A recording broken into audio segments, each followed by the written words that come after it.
Hello, my name is Jacob Yeater and this is my wife Sarah. Our daughter Mia Grace was born sleeping on May 29th, 2025. We would first like to thank everyone for being here today. Whether you're here for your own healing, to support someone you love, or to better understand the journey of child loss, your presence matters. Our daughter's name is Mia Grace, and this is our story. Sarah and I were married on September 2nd, 2023. From that moment we met, we knew that we wanted to be parents and we could not wait to get started on our journey. Our journey would begin on August 5th, 2024, when we got our first double pink line. Shortly after, we announced to friends and family as we were just too excited not to share the joyful news. However, that joy quickly turned to sadness as we lost our first baby shortly after 6 weeks. At this time, our friend Donna sent us our first Sweet Grace care package. It was a bag filled with many comfort items such as support resources, tiny hats, blankets and diapers, bracelets, lotion, and a mini heart to hold on to. The bag brought great comfort, and we navigated through such a difficult time. Shortly after this, we got pregnant again. This time we made it to our first milestone, 12 weeks, and found out our baby was a girl.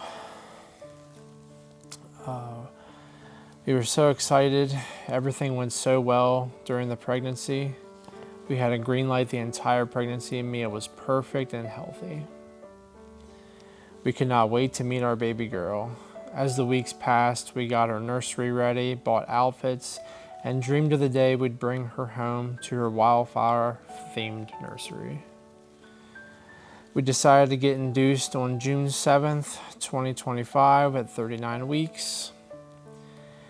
We had the date set and we were so ready. On May 28th, 2025, we had our final check for baby Mia. Everything looked good, and we are a little over a week away from the best day of our lives, or so we thought. On May 29th, the very next day, Sarah woke up and noticed she had not felt our baby move. When she called the OB office, they told us to just head right to the hospital. Trying not to panic, we packed up our things and headed to Frederick Health. Right away, we were taken back to triage. The kind nurse put the heart rate monitor on. The room grew still, and the nurse's expression shifted to one quiet concern. A face many of you unfortunately have seen, and one you will never forget. Dr. Heyman, our doctor who we have grown to know and love, came in shortly after and found that our baby's heartbeat, the sound that we loved and cherished, was no longer there. At this time, we were not sure what had happened. All we knew is that she was gone, and so were the hopes and dreams.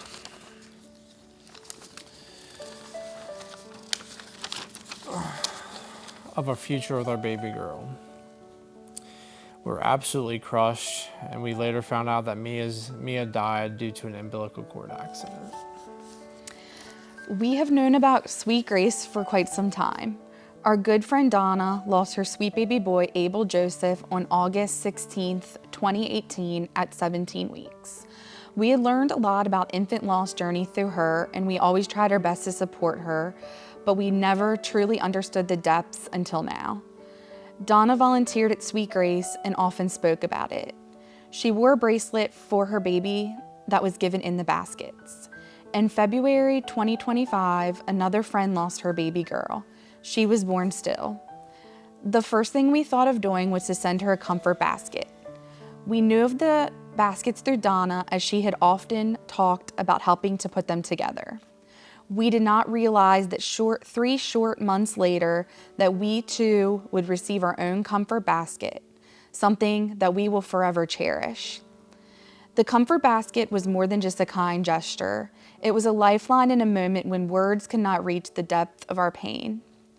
The basket was filled with books and keepsakes such as a mug, blanket, angel figure, candle, necklace, and poems that reminded us that our baby lived. Our favorite item in the basket was a stuffed bear. The bear stayed with Mia throughout our time with her. It was one of the only items we have that touched her. We feel so close to her when we hug the bear tight. It is dressed in the same outfit we put Mia into when she was born. The books in the basket gave us such comfort and helped us to know that we are not alone in our grief. The basket was something to hold on to when we felt nothing but emptiness. Jake and I also attend meetings once a month where we can connect with other parents to find understanding, comfort, and hope. Each story told carries both strength and sorrow. Together, we create a space where the love of our children is honored and healing in its own time can begin. We may have met through tragedy, but we share compassion, courage, and bond that is unbreakable. We always say that it is the worst club with the best people. We are truly thankful for Sweet Grace Ministries, and we would like to thank Katie for asking us to speak. Although we were terrified, as neither of us are great at public speaking. We would like to take an opportunity to share the light of our daughter has brought into our life or give hope to anyone who may be struggling. We would also like to thank our nurse, Elena. She is a support person through Sweet Grace and was also the perinatal loss coordinator at Frederick Health. She is amazing and has truly carried us through this journey. We do not know what we would do without her support and the support of Sweet Grace. One of the greatest ways you can support a parent of child loss is not to be afraid to talk about them or say their name. Speaking their name reminds us that they mattered. Mia is still part of our story and always will be. We will always speak her name, and we hope that you do too. If you are a parent or have a loved one that we are remembering here today, your child mattered. They always will, and we will stand together to be sure they are never forgotten. Another thing that helped us was the support of our community. A meal train was organized for us, which provided a month of meals and visits from family and friends. Every meal prepared, every card sent, every donation made, and every hug given was a piece of hope and a reminder that we are never alone. The community anticipated Mia's arrival and mourned her loss with us. We will never forget the kindness we were shown during the hardest days of our lives. When we lose a child, there are moments when the pain is so deep that we begin to wonder if God is still near. We both struggled with this.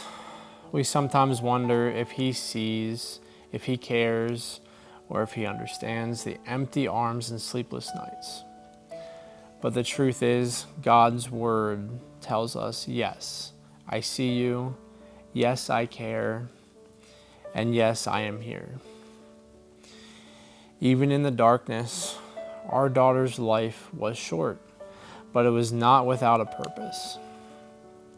We hold on to the hope that we will still see her again, that one day we will be reunited in a place where we will no longer have no more tears and never have to say goodbye. We will hold on to our daughter's hand and never have to let it go. God will walk with us through this journey and carry us when we feel that we cannot take another step. For our babies, we will rise. Not because the pain is gone, but because we refuse to let it be the final chapter. Our child's life, though it was short in days on earth, is eternal in God's kingdom. And in His kingdom, they are whole, safe, and more alive than ever. So we rise for them. We rise with them, and in doing so, we show the world that even in the darkest heartbreak, hope can still bloom.